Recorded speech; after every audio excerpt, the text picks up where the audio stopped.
Salam tahun baru, salam kemenangan. Tahun ini harus menjadi tahun di mana saudara menikmati yang terbaik dari Tuhan. Saudara, inilah tahun favor. Inilah tahun di mana keajaiban, kemudahan akan mengikuti saudara.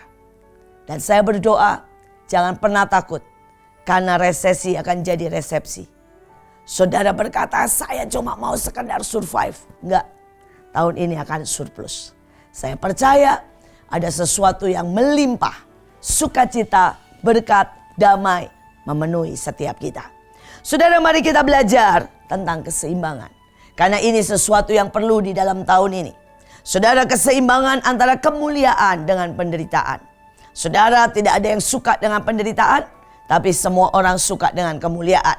Tetapi percayalah, itu seperti tuts di dalam piano. Saudara, ada yang putih dan ada yang hitam. Dan pada waktu itu dikombinasikan begitu rupa, itu akan menjadi suara, melodi, nyanyian, pujian, mazmur yang sangat indah. Mari saya bacakan ayatnya, 1 Korintus 15 ayat 41. Kemuliaan matahari lain dari kemuliaan bulan. Kemuliaan bulan berbeda dengan kemuliaan bintang. Kemuliaan bintang yang satu berbeda dengan kemuliaan bintang yang lain. Saudara, artinya Tuhan sangat ingin memberi kemuliaan pada setiap kita. Walaupun kemuliaan setiap kita berbeda. Saudara, kalau engkau seorang penyembah, mungkin pada waktu engkau menyembah hadirat Tuhan begitu rupa. Begitu banyak orang disembuhkan, begitu banyak orang dijamah, itulah kemuliaan. Saudara, kalau engkau seorang penulis dan setiap kali engkau menulis ribuan orang mendapat berkat. Saudara, dan mereka disembuhkan, mereka mengalami jalan keluar, itulah kemuliaan. Saudara, kemuliaan pendoa berbeda. Dia mendoakan satu kota dan satu kota berubah. Dia mendoakan saudara satu generasi dibangkitkan. Dan itulah kemuliaan pendoa.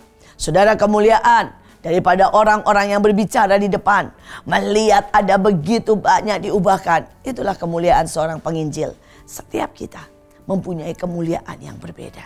Tetapi saudara, ingat ada ayat yang berkata di dalam Roma 8 ayat 17 dan 18. Nah, kalau kita adalah anak, kita juga ahli waris. Kita akan menerima berkat yang disediakan Allah untuk anak-anaknya. Tetapi jika kita ingin mendapat bagian dalam kemuliaan, maka kita juga harus berani mengambil bagian dalam penderitaan.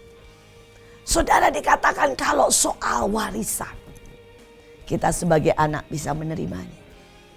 Tetapi kalau soal kemuliaan, kita harus berani menderita bagi Kristus. Berapa banyak kita ingin kemuliaan, tetapi kita tidak mau penderitaan. Saudara, saya mengenal seseorang yang menjadi pendoa selama 20 tahun. 10 tahun pertama, saudara, dia tidak pernah keluar. Dia bergabung dalam sebuah gereja. Dia menjadi penunggu menara doa. Saudara, dan dia berdoa setiap hari. Dari jam 9 sampai jam 2. Tiap hari. Tidak pernah terjadi mujizat. Tidak pernah terjadi keajaiban. Dia tidak pernah diutus keluar. Dia tidak pernah, saudara, dipercayakan perkara yang besar. Saudara, dia tetap miskin. Tapi pada suatu saat, saudara, tiba-tiba dia mendoakan, cuma mendoakan, saudara, seorang yang kena kanker. Dan tiba-tiba itu, saudara, kanker yang sangat besar di perutnya. Keluar seperti darah bongkah-bongkahan. Dan orang ini sembuh seketika. Saudara, dia pergi ke satu tempat. Dan orang ini sudah divonis, saudara, tidak mungkin hidup. Karena dia kena stroke parah yang tidak bisa berjalan. Saudara, dan pada waktu saudara kena batang otaknya. Tapi pada waktu dia mendoakan, orang ini bangun dan langsung berjalan. Saudara, tiba-tiba hidupnya sangat-sangat diberkati. Saudara, orang membawa dia keliling dunia. Orang membawa dia, membayari dia tiket, saudara, ke Amerika, ke Brasil untuk mendoakan orang. Dan dia tidak pernah berkhotbah, tetapi setiap kali dia mendoakan orang, mujizat demi mujizat yang besar. Saudara, bahkan Tuhan memberikan dia rumah, memberikan dia mobil. Saudara, dan orang berkata, betapa engkau disayang Tuhan. Betapa engkau masuk dalam masa kemuliaan. Betapa engkau menjadi seseorang yang dahsyat, penuh kemuliaan. Tapi mereka lupa. 10 tahun. Saudara, dia belajar menderita. 10 tahun dia belajar setia. 10 tahun dia belajar bertekun. 10 tahun tidak ada seorang pun yang memperhatikan.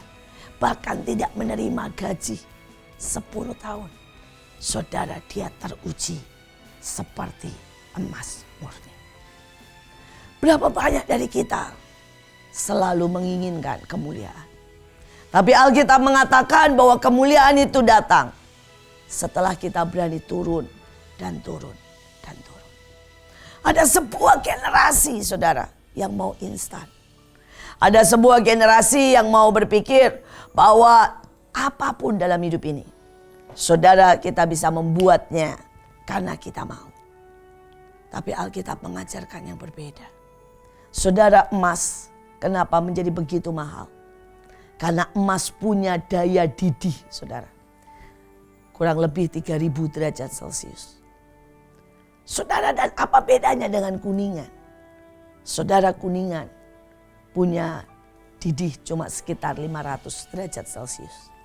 Saudara, harganya berbeda jauh. 1 kilo emas, saudara, harganya adalah 900 juta. 1 kilo, saudara ya. 1 kilo kuningan harganya cuma 600.000. Harganya beda jauh. Kenapa? Karena yang satu begitu tahan pada waktu menghadapi apapun. Dimurnikan, saudara. Pada waktu sangat-sangat panas. Saudara, dia bahkan menjadi semakin mengkilap. Semakin cemerlang. Dan pada waktu Tuhan atau orang itu melihat, maka tampillah wajah orang itu. Saudara, pada waktu Tuhan melihat hidup kita, apakah tampil wajah Tuhan? Ataukah yang tampil adalah ego kita, marah kita, maunya kita, saudara, kejamnya kita, ketidaksetiaan kita? Ataukah pada waktu Tuhan melihat ke kita, yang muncul adalah penderitaan Tuhan. Dan Tuhan melakukan itu dengan hati yang setia, dengan cinta, dengan sebuah pengertian. Berapa banyak dari kita, saudara, menjadi seorang pemberontak, menjadi orang-orang yang tidak pernah tahu berterima kasih. Saudara, di akhir zaman ada banyak orang menjadi cinta akan uang.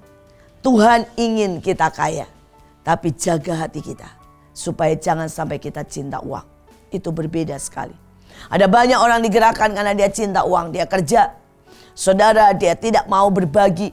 Dan saya berkata pada banyak orang, saya dalam seumur hidup saya tidak pernah melihat orang yang berbagi, orang yang menyebar karena Tuhan dan menjadi miskin. Tapi saya sudah melihat orang yang tamak, orang yang menyimpan. Saudara, bahkan mereka yang berkata kekayaanku tidak akan habis 7 turunan. Dalam sekejap bisa hancur dan lenyap begitu saja. Saudara, ini tahun-tahun kemuliaan. Mari muliakan Tuhan dengan harta. Mari muliakan Tuhan dengan talenta kita. Mari muliakan Tuhan, saudara, dengan hobi kita. Mari muliakan Tuhan lewat sosmed. Mari muliakan Tuhan lewat apapun yang kita punya. Tapi di satu sisi, untuk itu mari bayar dengan ketekunan. Mari bayar dengan karakter. Mari bayar dengan, saudara, hati yang mengampuni. Mari bayar dengan kerelaan menjadi hamba. Mari bayar dengan membayar, saudara, dalam penderitaan. Kita tahu Tuhan menyediakan yang sangat banyak. Tuhan menyediakan yang sangat ajaib. Tahun ini biarlah satu sisi adalah kemuliaan. Dan satu sisi, saudara, adalah hidup yang berani menderita bagi Kristus. Maka kita akan terbang tinggi bagai Raja Wali. Tuhan Yesus memberkati.